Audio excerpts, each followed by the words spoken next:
Non, je vais vous dire, je suis pas extrêmement surpris parce que depuis le début de cette affaire Covid, le Conseil constitutionnel, honnêtement, n'a pas joué son rôle de défense de nos libertés fondamentales, contrairement à ce qu'on a vu dans d'autres pays d'ailleurs où les autorités constitutionnelles ont été beaucoup plus remarquables dans la défense des intérêts du peuple.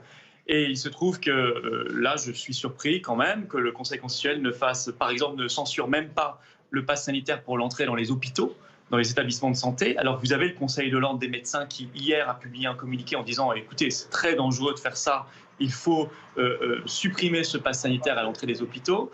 Le Conseil constitutionnel, manifestement, n'a pas lu le rapport de la défenseure des droits qui a tiré la sonnette d'alarme sur 10 points fondamentaux en disant ça va créer des drames, ça va créer des problèmes pour les plus vulnérables, pour les plus jeunes, pour les plus anciens.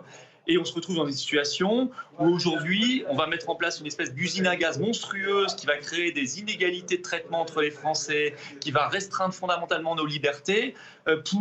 Pourquoi ? Pour une épidémie de cas, où aujourd'hui vous avez 40 morts par jour. Alors c'est 40 morts de trop, enfin vous avez 1500 morts par jour en France en ce moment, je le rappelle. Hein. Et une situation où on est déjà en train de décliner dans la vague 4. Donc tout ça est délirant, tout ça est dangereux et va créer des drames humains, des drames économiques, des drames sociaux. Bref, je pense que la décision du Conseil constitutionnel est vraiment une trahison du peuple de France et de tous nos principes constitutionnels.